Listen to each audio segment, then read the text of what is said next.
Soundpower pour décrypter en musique notre société.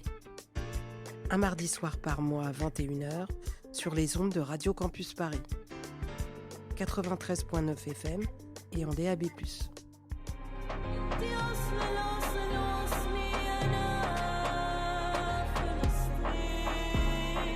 Connais-tu France Fanon, Aimé Césaire, Eugène Monard et Émile? Sais-tu que mes cousins se foutent des bains de mer et que les cocotiers ne cachent rien de la misère?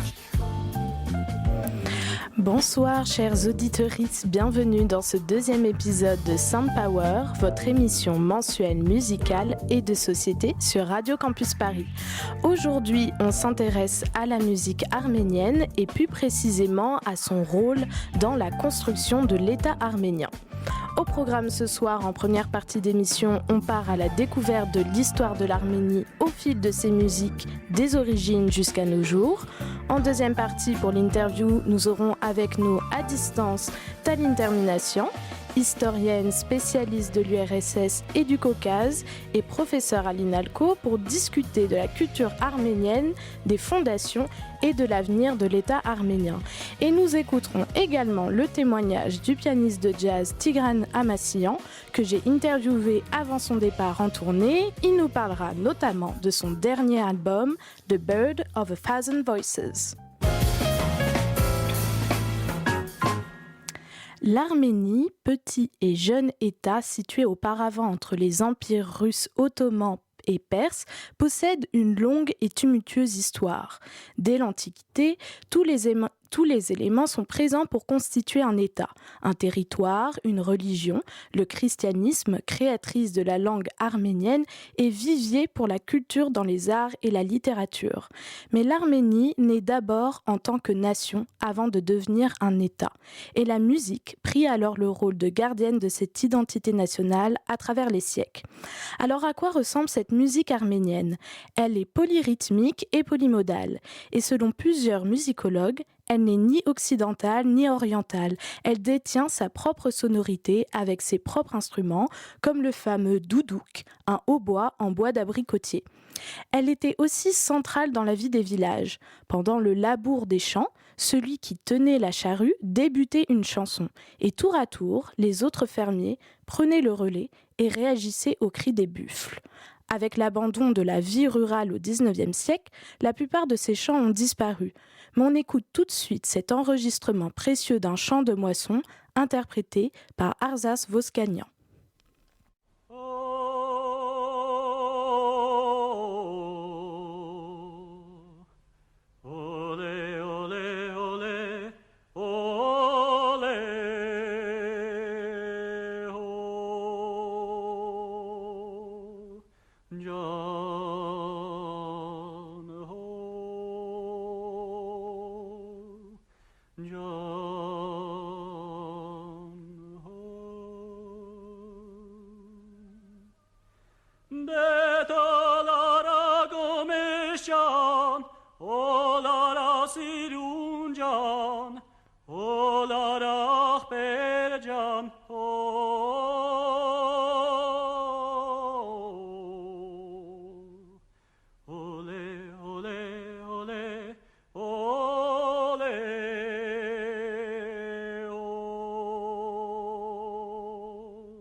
Une des figures les plus célèbres de la musique arménienne, c'est Aram Khachaturian. Si ce nom ne vous dit rien, je suis sûre que ça vous dit quelque chose.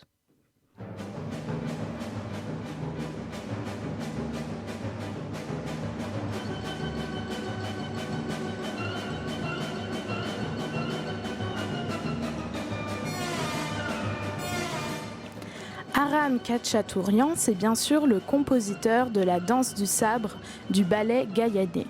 Il est né en 1903 à Tiflis, l'actuelle Tbilissi, capitale de la Géorgie, et est bercé enfant par les chants de sa mère et par le folklore des musiciens de rue. Ces musiques furent pour lui une grande inspiration pour ses œuvres. Pendant la période soviétique, il rendit tout de même hommage à sa culture arménienne avec par exemple ce morceau qu'on va écouter, chanson-poème en honneur des Achougs. Les Achougs sont des bardes, des troubadours qui chantaient l'amour en plusieurs langues et ont enrichi le répertoire avec des colorations orientales. Un des plus connus Achougs, c'est bien sûr Sayat Nova, popularisé par le film de Sergueï Pardjanov. On écoute chanson-poème en honneur des Achougs d'Aram Khachatourian.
Sound Power, un mardi soir par mois à 21h sur les ondes de Radio Campus Paris, 93.9 FM et en DAB+.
On écoutait à l'instant Krunk de Gomitas.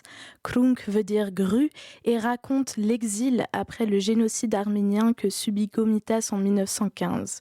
Mais Gomitas est une figure emblématique en Arménie. C'est un prêtre apostolique, compositeur et surtout ethnomusicologue. Avec la menace ottomane qui grandit, il répertoria dès 1899 les chants populaires et liturgiques arméniens. Car à partir du XVIIIe siècle, la musique arménienne s'occidentalisa et fut dénaturée avec des harmonisations polyphoniques. Mais le travail de Gomitas permit de garder ses traces originelles. Sans transition aucune, on fait un bond dans le temps avec un morceau qui réussit à fusionner jazz et éléments de la musique arménienne. On écoute On the Road du groupe Katouner.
hakere uyaman garmir kıtak terere uy uy uyaman garmir kıtak terere uy uy uyaman gana çacak tekere uyaman gana çacak tekere uyaman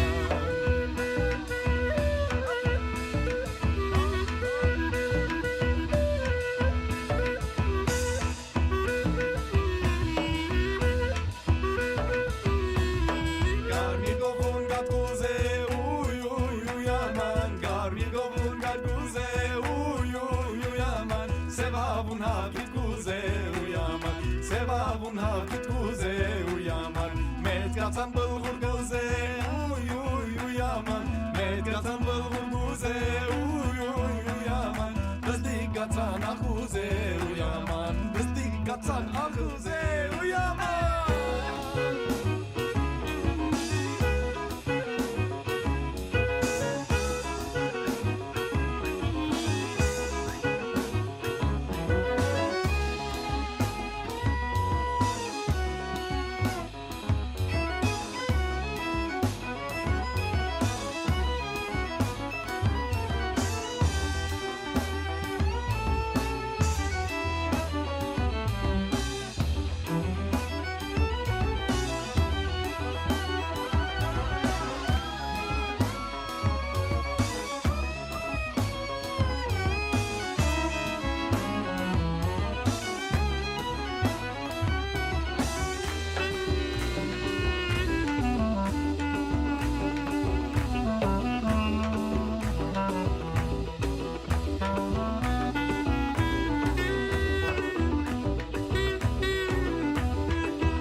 Soundpower, un mardi soir par mois à 21h sur les ondes de Radio Campus Paris, 93.9 FM et en DAB+.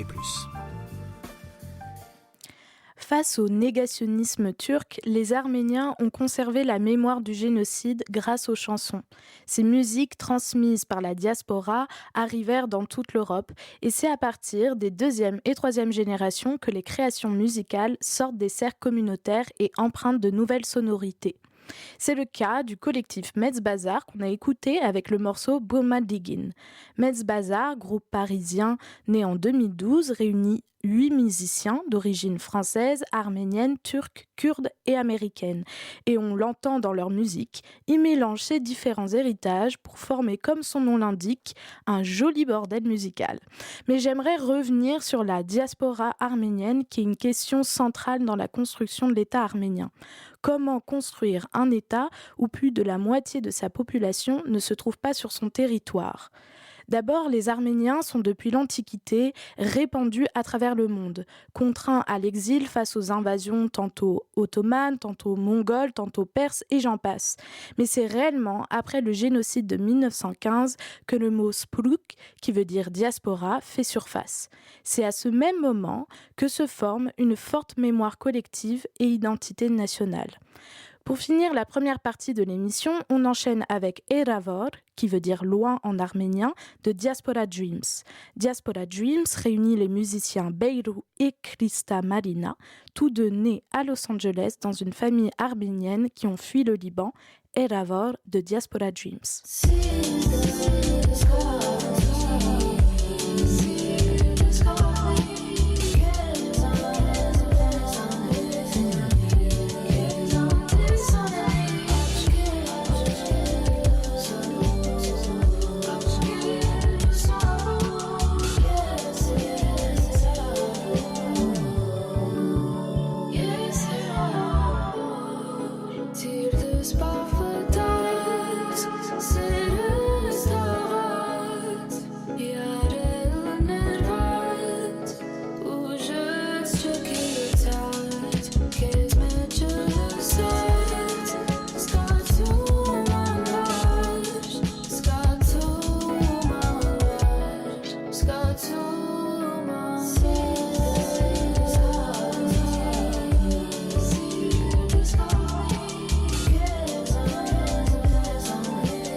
Sound Power, l'entrevue du soir.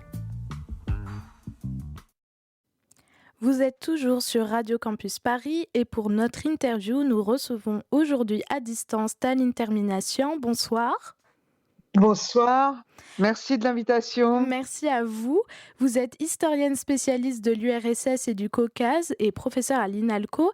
Et pour commencer notre discussion, j'aimerais aborder avec vous la République arménienne qui dura peu de temps, entre 1918 et 1920, mais qui fut la première expérience étatique contemporaine. Et donc ma question, c'est quelle fondation cette première République posa pour la construction de l'État arménien ? Alors, vous posez une question extrêmement compliquée. C'est très difficile de simplifier à l'intention de nos éditeurs une histoire à la fois aussi brève sur le plan temporel, mais si compliquée et finalement si inattendue, qui est celle de la renaissance de l'État arménien contemporain, alors que les Arméniens, qui existaient en tant que nation depuis des siècles et en tant que nation, première nation convertie au christianisme, etc., n'avaient plus eu d'expérience d'État, c'est-à-dire de royaume, depuis le Moyen-Âge, depuis le Xe siècle. Il n'y avait plus d'État arménien et donc la nation arménienne s'incarnait principalement dans son Église. Donc la renaissance de l'État arménien contemporain, c'est en fait une sorte de miracle qui s'est produit sur les décombres de la Première Guerre mondiale, qui, comme vous l'avez mentionné tout à l'heure, s'est également traduite pour les Arméniens par une expérience absolument terrible qui est celle du génocide qui se déroule dans l'Empire ottoman pendant la Première Guerre mondiale en 1915. Et donc l'évolution de cette Première Guerre mondiale sur ce front oriental très reculé entre l'Empire ottoman et l'Empire russe a laissé vacant par un grand concours de circonstances qui est notamment la révolution de 1917, l'effondrement de l'Empire russe, puis ensuite la défaite de l'Empire ottoman à la fin de la Première Guerre mondiale. Bref, finalement, le choc de ces deux empires et finalement leur explosion à l'un et à l'autre a laissé un espace vacant au Caucase.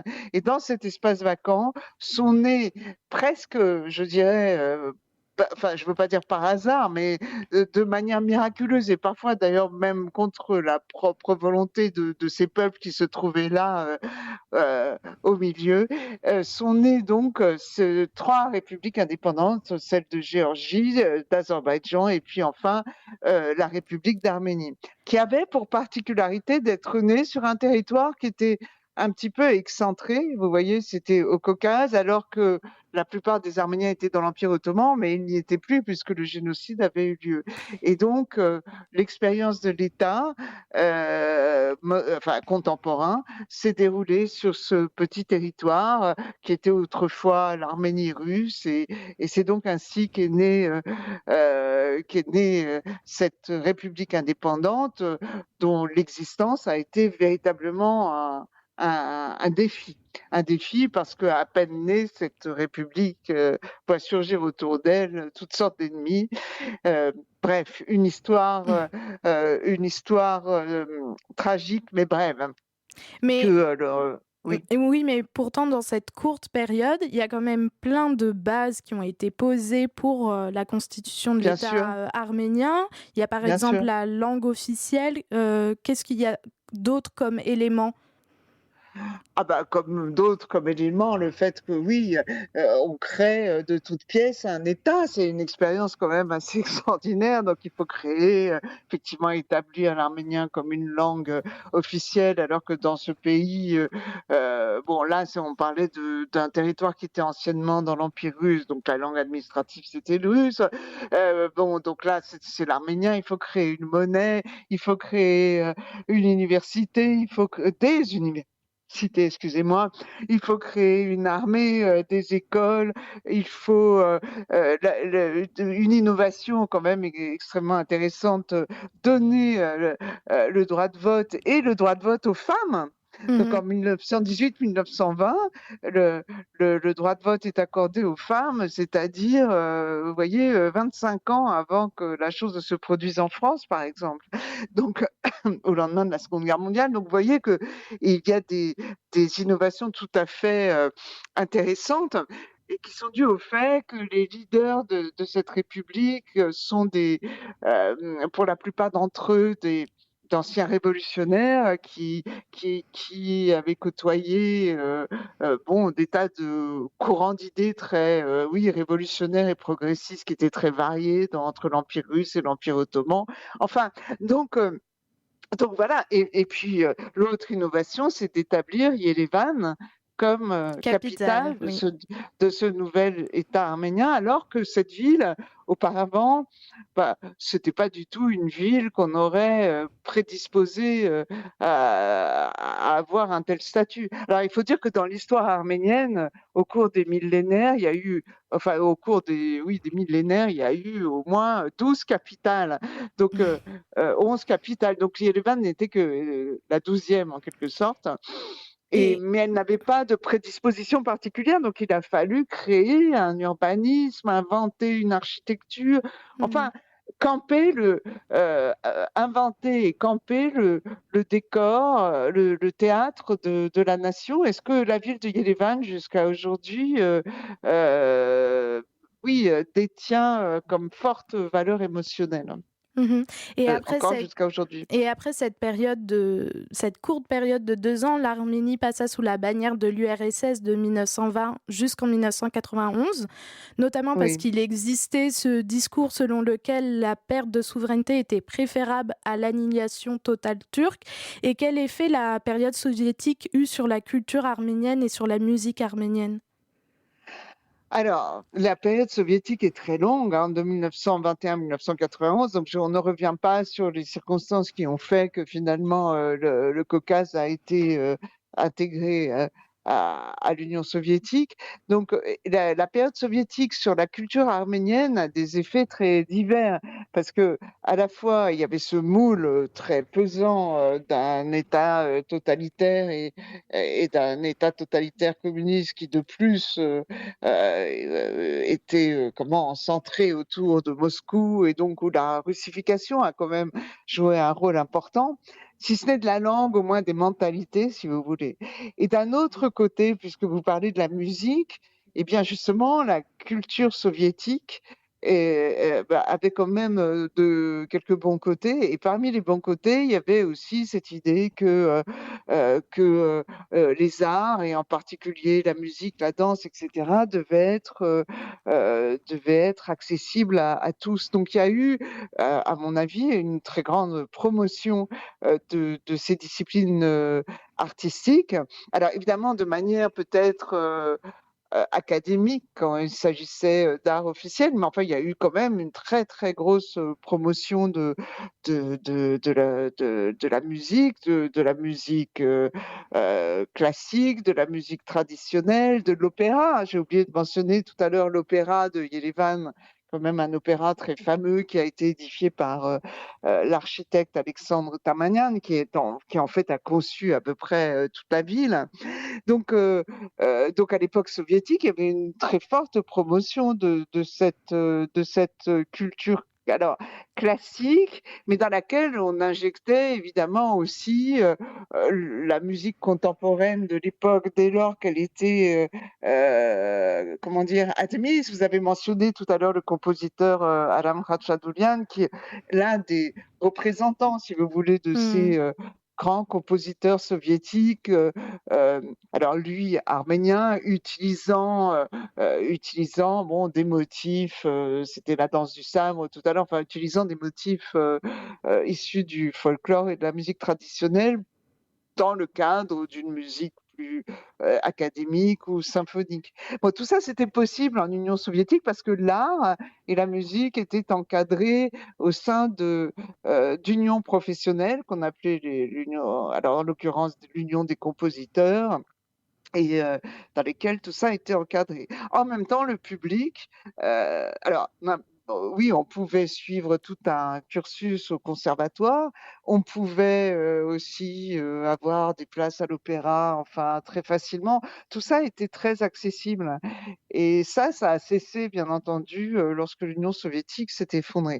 Alors, le revers de la médaille, c'est que cette culture musicale-là, était une culture académique, enfin jugée académique, et en tout cas qui faisait la promotion d'un certain type de musique. Mais alors, à partir des années après la mort de Staline, et puis surtout à partir des années 60, 70 et 80, là, l'Arménie s'est ouverte aussi aux d'autres types de musique, alors plus influencée par l'Occident, alors avec un certain retard bien sûr, mais le rock, le jazz, etc. Évidemment, tout ça, ça a suscité un très fort engouement, au point que, oui, il y avait une véritable scène de jazz Oui, puis une à scène Yerevan à de... partir des années 80, et ce, bien sûr, jusqu'à aujourd'hui, parce que vous avez mentionné, par exemple, le nom du pianiste Tigran Amassian tout à l'heure. Donc ça, c'est une Justement, réalité. telle une termination, on va faire une petite pause musicale pour écouter un de ces morceaux. Et on se retrouve juste après. On écoute Areg en Manouchak du pianiste arménien Tigran Amassian.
C'était Areg and Manouchak de Tigran Amassian de l'album The Bird of a Thousand Voices.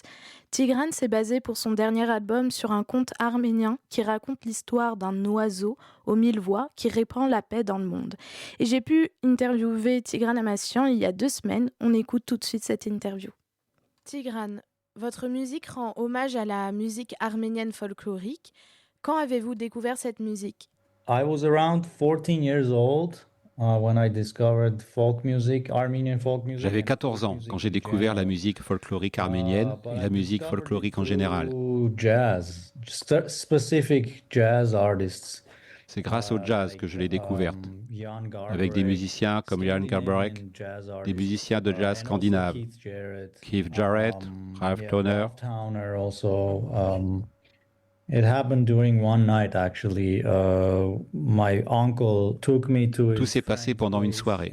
Mon oncle m'a invité à une fête de ses amis. Il y avait des albums chez eux de Jan Garbarek et de Keith Jarrett. And I put it on, and I was just shocked. Je les ai écoutés et j'ai adoré. I loved what I heard. This music by Jan Garbarek and Ralph Towner. I could hear that they're improvising, but the musical vocabulary. Je pouvais entendre qu'ils improvisaient, mais il y avait aussi beaucoup d'éléments folklore. Bebop. There was a lot of folk music elements in there. Et je crois que la musique traditionnelle arménienne vous a donné une autre vision de la musique. Yeah, for sure. I mean, any folk music in the world is really a source of. Oui, toutes les musiques folklore sont des sources inépuisables d'inspiration. Et ça a changé ma vie de musicien. Armenian folk music, melodically and rhythmically, it can be. Les mélodies et les rythmes de la musique folklorique arménienne peuvent être complexes. Et j'ai adoré plonger dans ce monde. J'ai beaucoup appris sur comment construire une mélodie, notamment avec des rythmes compliqués. Et je crois aussi que le point commun entre le jazz et la musique arménienne traditionnelle, c'est l'improvisation. Right. Folk music was born for specific ceremonies. Oui, vous savez, la musique folklorique est née avec des cérémonies, des tâches particulières. Women wrote a lot of folk music that was connected to what. Les femmes écrivaient de la musique sur leur travail, faire le pain, battre les graines. Like beating the grain, like the whole process of making the bread is all music composed by women. It's very inspiring, and this process basically of creation is. C'est très inspirant, et ces créations sont des improvisations, des mélodies, mais aussi des paroles improvisées. And then, there's of course some individuals that end up being super talented. And what they compose on the spot. Et puis, certaines compositions sont entrées dans la tradition. Like a tradition. And then somebody else makes that version different. D'autres personnes en font leur version, comme c'est le cas aujourd'hui avec les standards de jazz. Like for jazz standards, like everybody plays jazz standards, but everybody does it in their own way. Et pour vous, quelle place prend la musique en Arménie et pensez-vous qu'elle soit un élément important de l'identité arménienne? Yeah, there's a lot of music in Armenia, Oui, il y a beaucoup de musiques différentes en Arménie. Weddings, like anything, like. La musique est partout, aux mariages, aux enterrements, dans les rues. It's everywhere. But I feel like this ceremonial aspect of it is. Mais l'aspect cérémonial de la musique n'existe plus. Ce sont davantage des performances aujourd'hui. Mais c'est toujours super. Mes enfants vont à l'école maternelle et ils reviennent en chantant des chansons folkloriques que je ne connais même pas. I don't even know. or I've heard, but So there's this, obviously, il y a une forte conscience musicale collective. That's very strong. Votre album L'Oiseau aux 1000 voix se base sur un conte arménien. Ce conte fait-il écho à des événements géopolitiques récents? Yes and no. These tales surface whenever there is like Oui et turmoil, non. there's wars, Ce genre de there's conte arrive dans des famine. moments de guerre, So de people famine. would gather and tell these tales, find Et les gens se rassemblent et racontent ces contes pour se consoler. bad times. The main lesson and main message of the story Mais le is principal message de l'histoire, spiritual quest c'est une quête and spirituelle. cleansing yourself of C'est nettoyer all les kinds péchés of de l'humanité. sins that humanity has and being courageous to do that. Et comment vous avez vécu la prise du Haut-Karabakh en 2023 par l'Azerbaïdjan? A lot of lives were lost. A place can be cleansed of, ethnically cleansed of. Beaucoup de personnes sont mortes. Un nettoyage ethnique s'est réalisé sur des personnes qui vivaient dans cette enclave depuis 5000 ans. C'était tragique et ça a même affecté ma santé. Affected my health. Et est-ce que votre musique représente une forme de résistance, un moyen pour garder en vie la culture arménienne? I mean, from outside, it can seem like that. But D'un point de vue extérieur, on pourrait penser comme ça, mais ce n'est pas le cas. C'est parce que j'ai envie de m'exprimer par la musique. Alors oui, je fais de la musique folklorique, je fais partie de la culture arménienne, de cette communauté, et donc ma musique sonne comme elle est.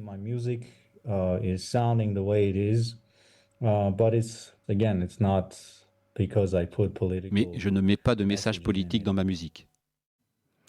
Nous sommes de retour en studio avec Tanine Termination et j'aimerais pour finir cette émission qu'on aborde ensemble l'actualité de l'Arménie. On voit aujourd'hui une relation différente entre la Russie et l'Arménie. Est-ce que l'Arménie cherche à s'éloigner de la Russie au nom de sa souveraineté ? Bon, c'est difficile de parler au nom d'un pays, vous voyez, l'Arménie. Ce qui est certain, c'est que depuis l'arrivée au pouvoir du Premier ministre Nicole Pachinian, donc ça s'est passé à l'issue d'une révolution qu'on appelle la révolution de velours, qui s'est déroulée en 2018. L'Arménie a changé plusieurs fois d'orientation, on va dire. Donc elle était souvent considérée comme étant traditionnellement alignée sur Moscou et traditionnellement alliée à la Russie. Il faut préciser d'ailleurs que la Russie possède des bases militaires dans la région et dans la ville de Gyumri, au nord de l'Arménie, dont je crois Tigran Amassian, que vous avez interviewé tout à l'heure, est originaire. Donc ces bases d'ailleurs sont toujours là et elles sont censées garantir la sécurité de l'Arménie contre d'éventuels agresseurs. Bon, mais enfin, la situation géopolitique, vous ne l'ignorez pas, générale, et pour l'Arménie encore plus, est plus que turbulente depuis quelques années. Et donc, le gouvernement a plusieurs fois tenté d'expérimenter d'autres alliances. Et dans le contexte de plus en plus tendu, et voire même explosif de la situation internationale, notamment à partir il y a eu 2014, le début de la guerre en Ukraine, puis ensuite 2022, l'agression russe contre l'Ukraine. Tout ça, toutes les cartes ont été rebattues. Et l'Arménie, et le gouvernement arménien où Nicole Pachinian a tenté de diversifier ses alliances et s'est mis à entretenir des relations aussi proches que possible, si l'on peut dire, avec les Occidentaux, l'UE, la France, les États-Unis, évidemment entraînant quelques turbulences avec la Russie, vous l'imaginez bien, dont les Arméniens considèrent qu'elle aurait dû agir plus en faveur des Arméniens lors de la guerre du Karabakh en 2020, puis en 2023. Bon, en réalité, les choses peuvent s'expliquer là aussi, mais nous n'en avons pas le temps. Pardon. Oui, et est-ce que une demande d'adhésion de l'Arménie, enfin, en tout cas, c'est resté en projet pour rentrer dans l'Union européenne, c'est un signal de cette mise à distance vis-à-vis du Kremlin? Alors, bon, si vous voulez, c'est un signal. Bon, c'est un signal. Mais bon, enfin, je ne sais pas, vis-à-vis du Kremlin, le Kremlin, si vous voulez, est plus d'abord soucieux de l'OTAN que de l'UE. Ça, c'est une réalité. Et justement, le Kremlin rappelle, pas forcément Poutine, mais par la voix de ses ministres des Affaires étrangères ou de ses différents porte-paroles, rappelle que bon, les États qui ont eu des problèmes avec la Russie sont ceux qui ont commencé à déclarer leur volonté de s'intégrer dans l'OTAN, chose qui, du point de vue de la Russie, est complètement inacceptable parce que ça ramène l'Alliance Atlantique aux frontières de la Russie. Bon, l'Arménie n'est d'ailleurs pas limitrophe de la Russie. L'Arménie, évidemment, ne demande pas à rentrer dans l'OTAN. Alors, ce serait d'ailleurs finalement assez étonnant parce que le grand pilier de l'OTAN dans la région, c'est la Turquie, justement. Oui. Et on ne peut pas dire que la Turquie est une politique très amicale à l'égard de l'Arménie. Donc, là, il faut quand même changer de logiciel, comme on dit. Donc, voilà. Alors, quant à l'UE, effectivement, je crois que Nicole Pachinian a annoncé la tenue d'un référendum. Oui. Bon, voilà. De même que la Géorgie se déclare toujours, d'ailleurs, pro-européenne, l'Arménie pourrait aussi avoir ce genre de, je dirais, ce genre de rêve. Mais c'est un rêve qui, à mon avis, ne tient pas compte de la réalité géographique de l'endroit où justement cette République est née. Si on peut revenir aux questions que vous m'aviez posées tout à l'heure, ça a malgré tout un sens, la géographie. Ça a un sens encore plus pour l'Arménie qui est enclavée au milieu du Caucase, coincée entre la Géorgie, l'Azerbaïdjan, l'Iran, la Turquie. Je ne vois pas du tout comment ce pays pourrait intégrer l'UE. Alors cela dit, elle a bien sûr toutes sortes de partenariats. Il y a de longue date des formats particuliers de partenariat et de relations avec l'UE, mais l'intégration pure et simple, ça me paraît du côté arménien assez utopique. Alors sans parler bien sûr du côté utopique du côté de l'UE aussi, qui comme vous le savez quand même traverse crise. Oui, on peut le dire quand même au micro de Radio Campus. Oui. On n'a pas besoin de tourner autour du pot. Mais bon, alors donc on ne tourne pas autour du pot, on ne voit pas du tout comment est-ce qu'elle pourrait, admettre et absorber des États aussi enclavés et si fragiles que ceux du Caucase. Merci Taline Termination, l'émission touche à sa fin. Merci pour votre présence. Vous pouvez écouter Tigran Amassian en concert à Paris au Trianon le 8 novembre. Merci à la réalisatrice de l'émission Suzanne. Vous pouvez retrouver la playlist et cette émission sur le site de Radio Campus Paris et sur vos plateformes de streaming. Vous pouvez également nous suivre sur Instagram pour continuer le voyage à travers la musique arménienne. On se quitte sur le nouveau morceau de Tigran Amassian, Wartime Poem, de son prochain album qui sortira en février 2026. C'était Sound Power. Rendez-vous le mois prochain, mardi à 21h. Très belle soirée sur Radio Campus Paris.